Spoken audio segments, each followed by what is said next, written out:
Salam sejahtera, nama saya Flora Sentina Anak Kuyul. Saya merupakan wakil pemidato daripada IPG Kampus Rajang Sarawak. Tajuk pidato saya ialah Bijak Urus Wang, Kunci Bebas Hutang. Saya akan memulakan pidato saya. Setinggi apresiasi diucapkan kepada peneraju majlis, barisan panel hakim, penjunjung kesaksamaan, penjaga masa setia, penghitung detik perjalanan, rakan-rakan seperjuangan bervisi, dan hadirin yang saya muliakan.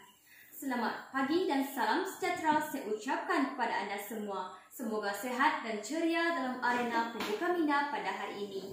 Dalam arena wacana hari ini, saya perjuangkan sebuah pidato yang berpaksikan tajuk Bijak Urus Wang, Kunci Bebas Hutang.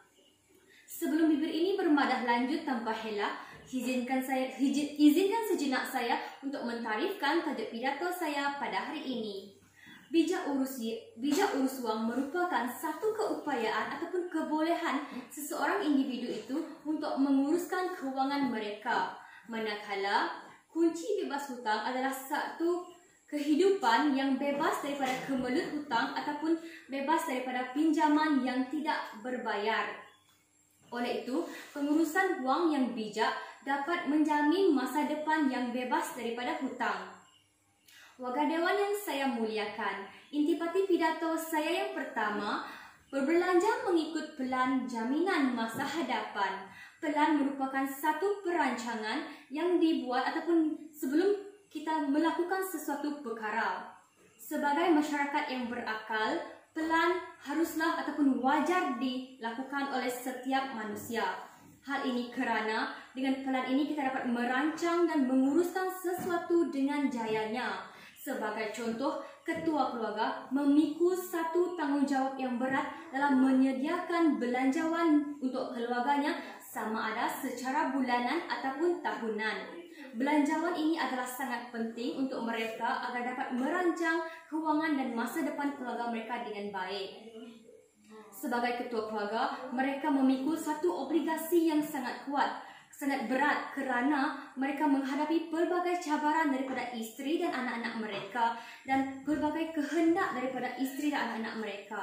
Kehendak ini kadang-kadang melebihi kemampuan mereka sebagai seorang bapa dan suami. Oleh itu, sebagai manusia yang berfikiran rasional, kita hendaklah ataupun kita patutlah berbelanja mengikut keperluan, bukannya kehendak dan mengikut kemampuan keluarga itu sendiri. Bak kata peribahasa Melayu, ukur baju di badan sendiri. Warga hadirin yang saya hormati, intipati pidato saya yang kedua, amalan menabung, kunci bebas hutang. Amalan menabung sudah sinonim dalam masyarakat kita pada hari ini. Amalan menabung merupakan satu budaya ataupun amalan yang diperhatikan dari generasi ke generasi dan diwarisi secara zaman berzaman. Amalan menabung ini patutlah diterapkan dalam diri semua masyarakat kita kerana amalan menabung ini adalah satu kunci yang menyelamatkan kita daripada hutang. Oleh itu, kita boleh menabung di mana-mana sahaja sama ada ditabung ataupun di institusi-institusi kewangan yang terdapat dalam sesebuah negara tersebut. Dalam amalan menabung, kita kenalah sentiasa ingat akan satu nilai murni yang tersemat dalam amalan menabung, iaitu nilai berjimat cermat. Kita hendaklah sentiasa berjimat cermat dalam kehidupan kita. Agama Islam sendiri menggalakkan umatnya untuk mengamalkan nilai kesederhanaan dan berjimat cermat dalam segala aspek kehidupan mereka. Bak kata peribahasa Melayu, pergi ke belukar memasang pukat, pulangnya lewat di hujung petang. Pulangnya lewat di hujung petang. Jikalau sentiasa berjimat cermat, rezeki secupak terasa segantang. Warga Dewan yang saya muliakan, intipati pidato saya yang ketiga, pelaburan bijak nescaya bahagia kelak.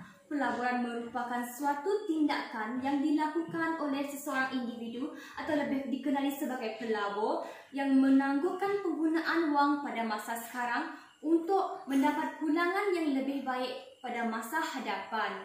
Pelaburan terdapat banyak skim-skim pelaburan yang telah diperkenalkan di negara Malaysia. Antara salah satunya adalah skim pelaburan amanah saham Bumiputera (ASB). ASB ini berfungsi untuk membantu pemegang-pemegang unit saham ini untuk mengembangkan lagi kewangan mereka.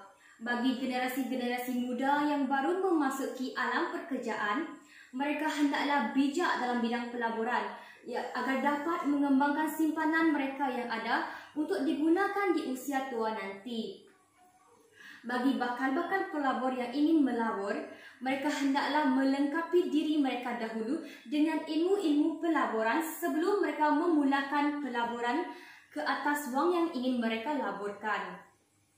Wahai kawan-kawan, ingatlah bahawa melabur itu akan memberi manfaat yang besar kepada kita di usia yang tua nanti.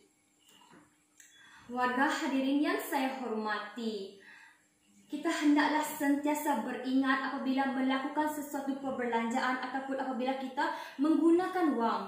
Janganlah sampai nanti hidup kita dilanda badai, barulah kita hendak meminta-minta, meminjam dan berhutang daripada orang lain.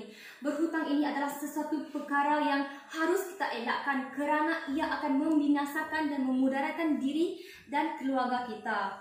Ia dapat meruntuhkan institusi kekeluargaan dan dapat menyebabkan krisis kewangan. Ingatlah, rezeki boleh dicari di mana sahaja asalkan halal. Tapi janganlah sesekali meminta ataupun meminjam wang daripada orang lain kerana kalau kita tidak mampu, mengapakah kita melakukan perkara tersebut? Nampaknya masa mencemburui saya untuk terus memadah pada hari ini. Ingatlah kawan-kawan bahawa pengurusan wang yang bijak sudah pasti menjamin masa depan kita bebas daripada kemelut hutang yang akan melanda diri, keluarga dan masyarakat. Demikianlah pidato saya pada hari ini. Sekian, terima kasih.